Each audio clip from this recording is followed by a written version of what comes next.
Hi everybody, this is Alchemist2, and I'm back again with another movie review. I recently watched Ninja Scroll, and I can recall this when I was a younger otaku.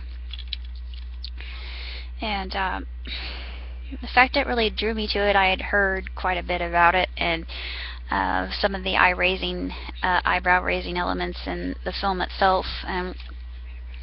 I could say that I've seen some Tokyo Shock films that are gorier than Ninja Scroll, and Akira is definitely gorier than Ninja Scroll, but far less graphic. There's no sex involved with Akira. There is a scene in Ninja Scroll. It's not very long, but it's sexual in nature, and it's important to the plot, of course. The plot is really extremely well done, and the animation is absolutely beautiful.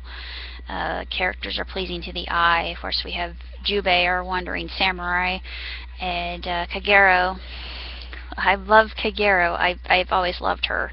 You feel sorry for her, but she's also a very complex character. She could take care of herself, and she's seen basically mostly as a woman, because at that time in the feudal system, women were just objects of sexual desire only, and that was all they were good for.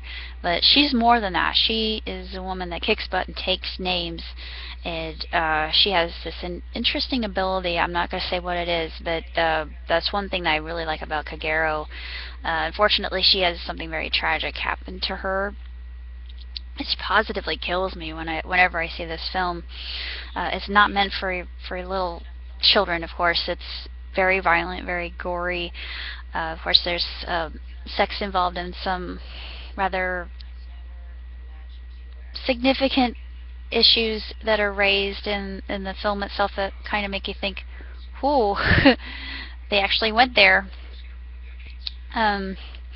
But it's really not all about that. The underlining theme is basically love conquering everything, and humanity underlining all that, and the relationship between Jubei and Kagero, and it's actually quite beautiful, and it's one of the most amazing things, and it's just love in its purest form, and it's actually very important in the duration of the film itself. And what I like about this is there are no previews on it. It's just got the film, but it has the booklet on the inside, and then it has the chapters involved with the characters, and you can see a picture of Zakuro on the inside and Dakuan on the right there. That I love Dakuan. He is one of the coolest elders I have ever seen. He is just badass. He's absolutely one of my favorite elders ever, next to Mr. Miyagi. I know Dakuan's fictional, but still, he just is so amazing. He is just absolutely an incredible character. And this talks about, let's see, it just talks about an interactive menu, and if you've never seen a DVD before, how they work. It just explains that. But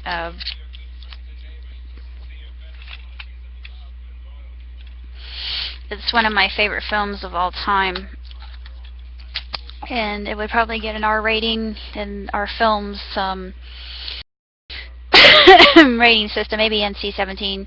I don't know. It's hard to say because there's quite a bit of gore and violence and bloodshed.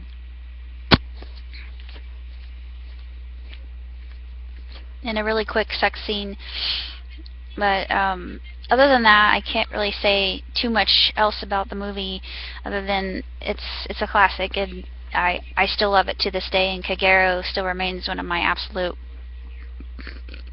top female anime characters of all time, other than Motoko from Ghost in the Shell, and it also includes Standalone Complex and Standalone Complex 2, which I absolutely love.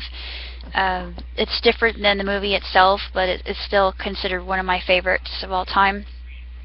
And Akane would be another character I really like. Usagi, all of the Sailor Scouts definitely are part of that. These women, these strong women who can take care of themselves. Missy Yaka from Phantom Quest Corps. I could go on. Let's see.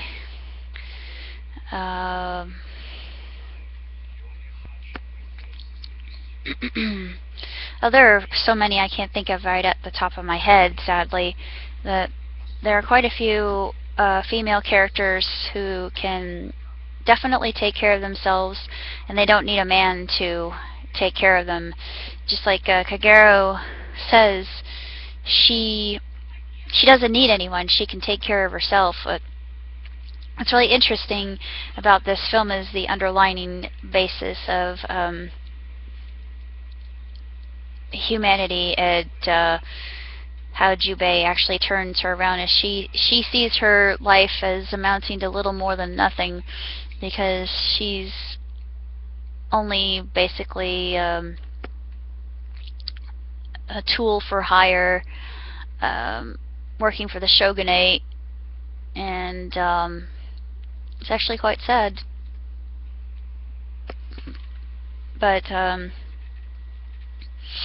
as far as movies go, as far as animes go, this is at the way top of my list, and if you haven't seen it, I would definitely recommend it.